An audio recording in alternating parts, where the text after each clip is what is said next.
This is Angela Williams reporting from Ruth, Devon Media, bringing you end of the day breaking news. The Associated Press has reported that Mary Tyler Moore has died at the age of 80. And we over here just wanted to say thank you, Mary, for not only bringing women's issues to the small screen, but more importantly, women's humor as well. You will be missed, and we love you. Rest in peace.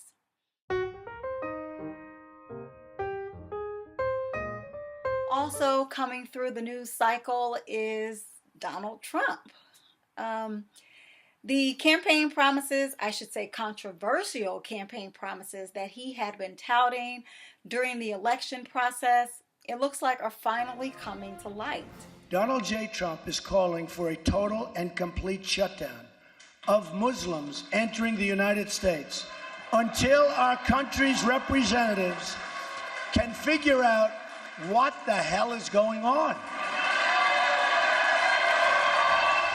Today, he, in a live news conference, he talked about immigration reform, and he is looking to sign an executive order that will ban immigrants from Syria, Iran, Iraq, Sudan, and Somalia from entering into the United States.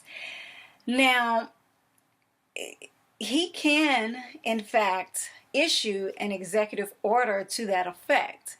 And part of this immigration policy that he is trying to get passed also involves that wall that he's been talking about building on the borders of Mexico and the U.S. We are going to build a great border wall. President Trump set to take his first steps in executing his signature campaign promise.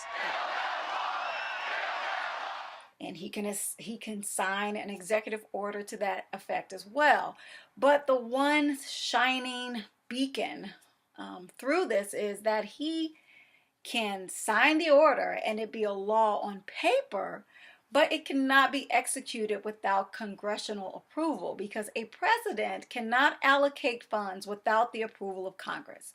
So if you want your voices heard, if you want change to come, call your local congressmen, senator, aldermen, elected officials, and raise your voice and say that you want change. That's the only way that we could at the very least slow down this process so that Congress can come together and think about more intelligent reform in regards to immigration. Trump has reported or ranted on Twitter, and I feel like I should say reporting from the Washington Post or MSNBC or CNN, but it looks like Twitter is the media of choice for our new president.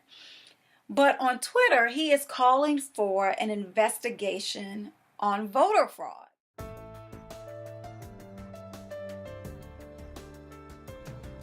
It's just ironic because one of his top advisors, Steve Bannon, is being investigated for being registered to vote in 2 states. So Trump, I would suggest you check your own house before you start harassing the American people. Also on Twitter, the president has threatened Chicago with sending the feds to induce martial law, if you will.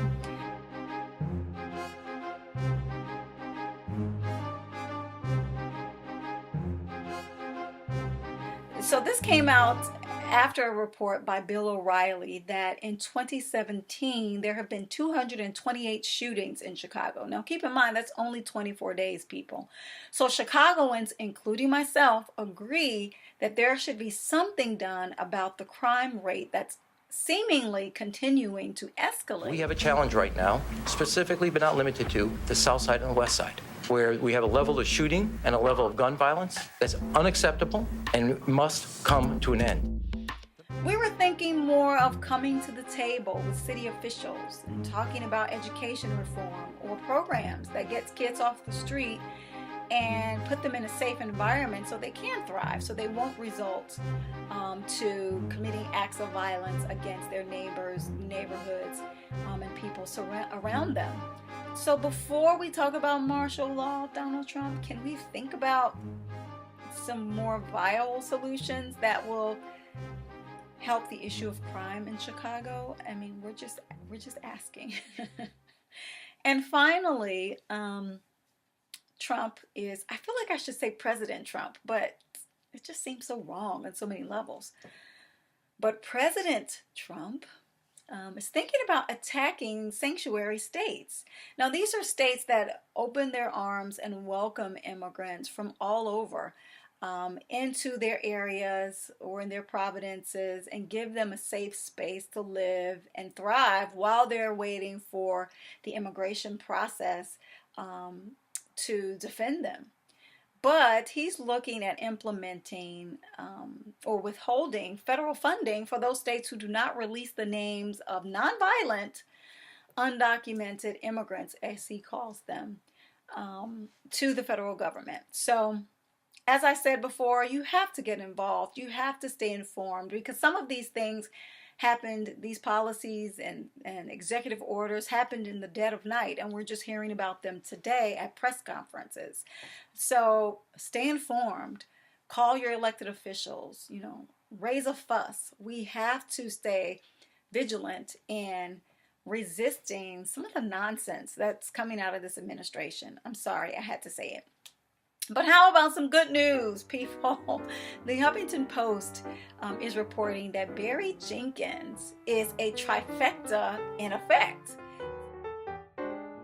So Barry Jenkins, as you know, is the writer and director of Moonlight, and he is up for 3 Oscars. So Best Picture, Best Director, and Best Screenplay.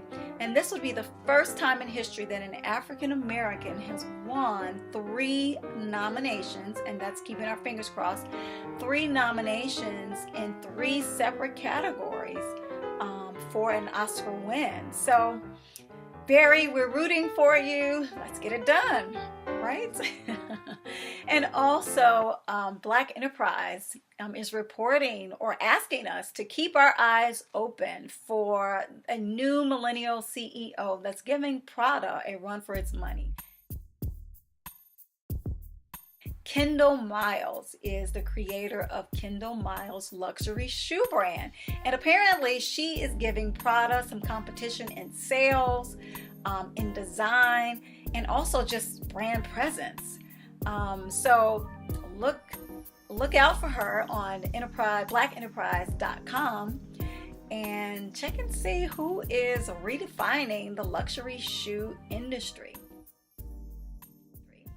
So thanks for listening. This is your daily evening recap.